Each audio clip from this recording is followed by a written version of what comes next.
जरूरत जिस हिसाब से आपने महसूस करी कि हर आदमी के पास जाके उसकी जानकारी होनी चाहिए, इसके बावजूद सरकार ने अपनी तरफ से क्या कोई निर्णय नहीं लेता? जैसे आपके माध्यम से वक्फ बोर्ड के बारे में बोला, ऐसा कुछ नहीं है? देखिए, ऐसा है कि मैंने पहले ही कहा साफ साफ, सरकार क्या करेगी कब करेगी न मैं सरकार से कहना चाहता, न मेरा ये एजेंडा। मेरा एजेंडा ये है कि जब देशवासियों को नहीं पता तो सरकार को कैसे पता होगा। और जब तक आप चिल्लाएंगे नहीं, सरकार नहीं जगती है, चाहे ये सरकार हो या वो सरकार हो। ये सनातनी हिंदू समाज की समस्या है कि वो सरकार ने क्यों नहीं किया, बस खत्म कहानी। सरकार ने बहुत सारे काम कर दिए, वो भी तो नहीं आपको पता है। High court, Allahabad high court के जज ने आपको गीता पे डिसीजन दे दिया, आपको नहीं पता। आपको नहीं पता कि भारत के संविधान में 22 चित्र थे, किसने हटाए, आपको नहीं पता। अब ये तो डिमांड कर सकते हैं ना सरकार से कि भाई उस जो चित्रों वाली तस्वीर का साथ जो संविधान है उसकी कॉपी तो मार्केट में होनी चाहिए ना, ताकि हम अपने बच्चों को बता सकें। तो आप मांगेंगे नहीं तो कैसे होगा? बगैर रोए बच्चे को माँ दूध पिलाती है। तो सरकार से आप चाहते हैं कि सरकार अपने आप ही ये काम कर दे। आपने राम मंदिर का आंदोलन चलाया, तब जाकर के इस परिणति पे पहुंचा ना। तो मेरा कहने का सेंस ये है कि सरकार से पहले हमें तो पता हो, लोगों को तो पता हो। 100 करोड़ की जिसके पास भीड़ हो, जिस समाज के पास, उसकी आवाज नहीं जा रही है। इसका मतलब है कि बिल्कुल समाज कायर और डरपोक हो गया है, सिर्फ लालची और स्वार्थी हो गया है। वो सिर्फ तेल के पैसे कितने कम कर दे और जीएसटी में कम कितना हो जाएगा और हमें इनकम टैक्स कितना, सिर्फ इसी में रह गया समाज हमारा। ये जीवन में चलते रहते हैं, ये पूरी दुनिया में चल रहे हैं। बेरोजगारी तो अमेरिका में भी है, लेकिन वो तो राष्ट्रपति ये सोच के नहीं चुनते कि तेल के दाम कितने हैं, वो तो सोचते हैं राष्ट्र को कौन बचाएगा। तो हम बातें बड़ी बड़ी करते हैं, लेकिन जब कुछ करने का समय आता है तो सरकार करेगी, सरकार करेगी। मेरा कहना यह है कि एक सेकंड पूरी बात कर लूं मैं अपनी।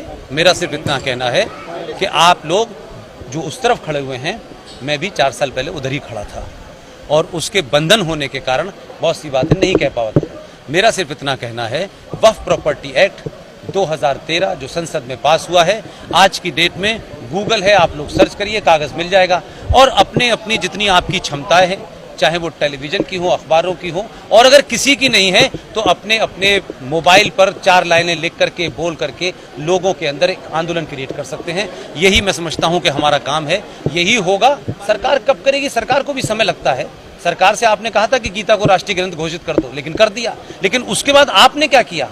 आज भी आप अंग्रेजों के चलाए हुए 500 रुपए के बुक्का देते हैं किसी भी गेस्ट को, गीता क्यों नहीं देते?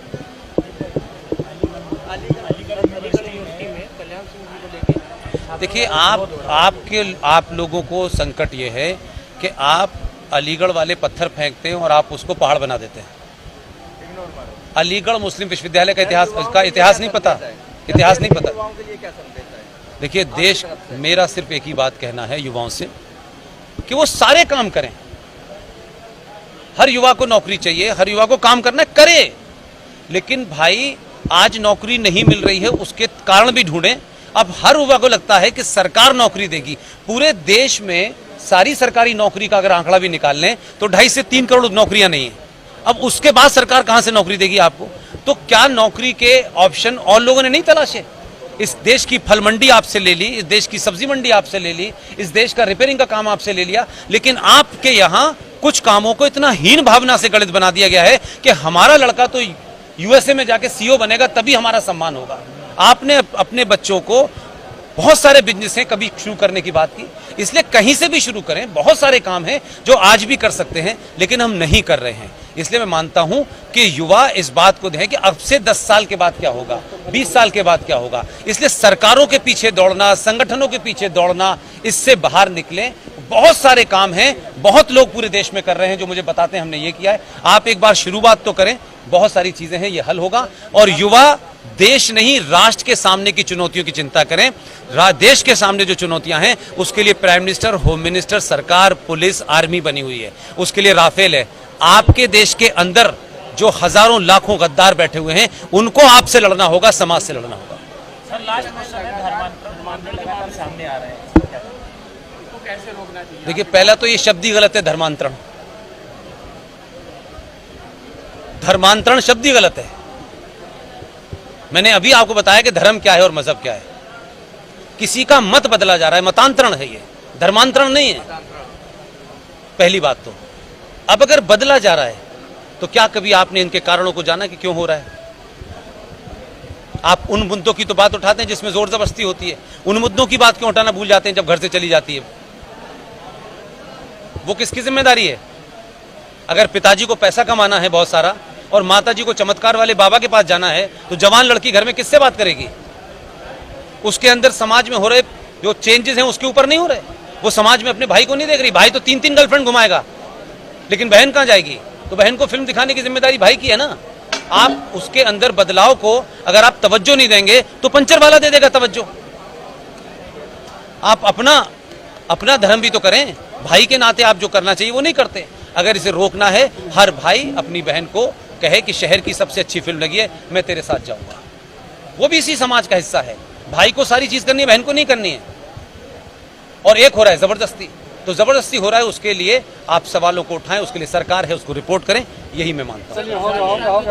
कहां पे? भारत में कितना असर पड़ेगा? भारत को क्या करना चाहिए? देखिए, दुनिया में अगर इस्लाम के सच्चे मानने वाले कोई लोग हैं वो तालिबान हैं। वही कुरान मजीद को अक्षर से मान रहे हैं। पूरी दुनिया में बाकी लोग हैं वो फ्रॉड और मक्कार हैं, जिसमें भारत के 30 करोड़ मुसलमान भी हैं। ये इस्लाम की बात करते हैं, इस्लाम को मानते नहीं हैं। इस्लाम के हिसाब से वहां चल रहा है मामला। भारत को सिर्फ यही चिंता होनी चाहिए कि पाकिस्तान बैंकरप्ट हो चुका है इस वक्त। पाकिस्तान के पास आतंकी बनाने के लिए भी पैसा नहीं है। इन आतंकियों का वर्ल्ड पॉलिटिक्स में बड़े देशों से बार्गेन करके वो निगोशिएट करेगा, और 2 चीजों पे निगोशिएट करेगा कि जो उसके ऊपर बैन लगा हुआ है फाइनेंस के ऊपर, उसको हटाने की बात करेगा, क्योंकि अमेरिका से उसका निगोशिएशन होगा। और ये जो फ्री के आतंकी हैं इनको कश्मीर में भेजने की कोशिश करेगा। तालिबान इस पर हमला कर रहा है, लोगों का कहना है कि भारत को भी करें। नहीं करना चाहिए। लोगों से कहिए अपना ज्ञान बढ़ाएं, और बिना जाने लोग जो है देश की सरकार को, एनएसए को पता है ना, वो उसका काम है। इसलिए लोग जो हैं उन बातों पे ध्यान दें जो उनसे कनेक्टेड है। मैंने कहा कि देश सुरक्षित है, सही लोग हैं, इसलिए एनएसए को काम करने दें, जयशंकर को काम करने दें, मोदी को काम करने दें। उनके काम में दखल न दें। वो हमसे ज्यादा ब्रिलियंट है, हमसे ज्यादा इंफॉर्मेशन है। इसलिए हम चाहते हैं कि साहब मोदी ये करे, मोदी करे, गलत है। जो मैंने बात बताई आप उन मुद्दों को उठाइए। Thank you my dear, thank you very much.